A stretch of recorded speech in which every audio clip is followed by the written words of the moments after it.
शिखा परिवार की लाडली बिटिया, या फिर यूं कहें कि परिवार की आन बान और जान। जब घर में होती तो ऐसा लगता मानो घर में आसमान टूट पड़ा हो। घर में इधर उधर धमा चौकड़ी करना और खूब सारी बातें करना उसके पसंदीदा कामों में से एक था। शिखा के दादाजी शिखा को बहुत प्यार करते थे, लेकिन आजकल उन्हें शिखा की एक चिंता और खाई जा रही थी, और वो थी शिखा की शादी की चिंता। बस दादाजी अब हर परिवार में शिखा का ससुराल ढूंढते, लेकिन शिखा को शादी के नाम से इतनी चिढ़ थी कि शादी का नाम सुनते ही वह गुस्सा होकर मुंह फुलाकर दूसरे कमरे में बैठ जाती। खैर, थोड़ी देर में उसका गुस्सा खुद ब खुद उतर जाता और वो वापस अपनी धमा चौकड़ी में व्यस्त हो जाती। काफी खोजबीन के बाद भी शिखा के दादाजी को कोई ऐसा परिवार नजर नहीं आया जहाँ वे अपनी लाडली बिटिया की शादी कर सकें। इसलिए उन्होंने अपने बचपन के दोस्त से इस बारे में राय लेने का निश्चय किया। बस फिर क्या था, वे अपने दोस्त राय बहादुर से मिलने बरेली की ओर निकल पड़े। अगले दिन जब वे बरेली पहुंचे तो राय बहादुर ने स्टेशन पर ही उनके लिए गाड़ी भेज दी थी। 10 साल बाद अपने बचपन के दोस्त से मिलने के लिए वे भी बड़े उतावले थे। गाड़ी धीरे धीरे राय बहादुर के घर की ओर बढ़ी।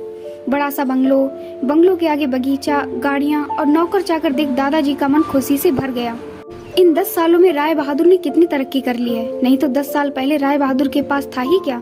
बस यही सब सोचते सोचते शिखा के दादाजी अपने दोस्त के बंगलो पहुंच ही गए। गाड़ी की हॉर्न की आवाज के साथ ही राय बहादुर घर के बाहर अपने दोस्त के स्वागत के लिए आ गए थे। अपने दोस्त को गले लगाकर वे दादाजी को अंदर ले गए। घर अंदर से भी काफी शानदार था। अपने दोस्त की संपन्नता को देख शिखा के दादाजी भी फूले नहीं समाये। चाय नाश्ता के बाद राय बहादुर ने उनके खास दोस्त से आने का कोई खास कारण पूछा। दादाजी ने पोती की शादी के लिए एक अच्छा से परिवार ढूंढने का काम सौंपते हुए बिटिया का फोटो राय बहादुर के हाथ में सौंप दिया। राय बहादुर भी अपने बेटे विक्रम के लिए एक सुयोग्य कन्या की तलाश में थे। तीखे नैन नक्श, चेहरे पर तेज और एक ही बार में किसी को भी पसंद आने वाली शिखा बिटिया को फोटो में देखकर ही उन्होंने शिखा को अपने घर की बहू बनाने का फैसला कर लिया। राय बहादुर इतना सोच ही रहे थे कि इतने में उनका बेटा विक्रम आ गया। विक्रम ने दादाजी के पैर छुए और हाल चाल पूछने के बाद ऑफिस की ओर निकल गया।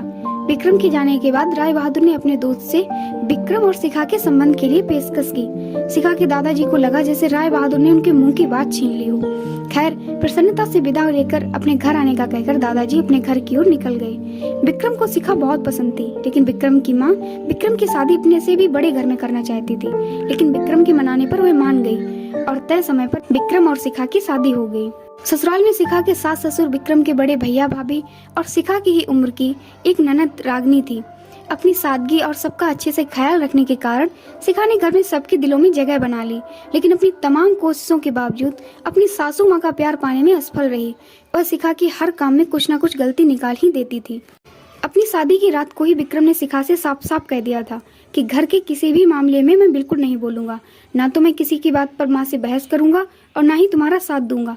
तुम्हें अपनी समझदारी से ही काम लेना होगा। लेकिन शिखा की लाख कोशिशों के बावजूद भी सासू माँ के व्यवहार में कोई परिवर्तन नहीं आ रहा था। शिखा की ननद जरूर उसकी माँ से शिखा भाभी के प्रति इस तरह के व्यवहार पर उलझ जाती, लेकिन इससे भी केवल बात बढ़ने के अलावा कुछ नहीं होता। इस तरह करीब 1 साल निकल गया। शिखा और विक्रम को जुड़वा बेटियां हुई। यह समय शिखा के लिए अग्नि परीक्षा का समय था। शिखा का दर्द शिखा के लिए आंसू बन गया था। ससुराल में शिखा को संभालने वाला कोई नहीं था और विक्रम और उनके पापा ने शिखा को अपने मायके भेजने के लिए पहले ही मना कर दिया था। एक दिन रागनी कॉलेज से आई तो उसने सभी को कॉलेज के सालाना कार्यक्रम में आने के लिए कहा और यह भी कहा कि कॉलेज में उसकी भी 2 प्रस्तुतियां हैं, इसलिए आप सभी का चलना बहुत जरूरी है। खैर, ना चाहते हुए भी शिखा को अपनी दोनों जुड़वा बेटियों के साथ रागनी के कॉलेज जाना पड़ा। कार्यक्रम की शुरुआत में गीत संगीत की कई प्रस्तुतियां हुई।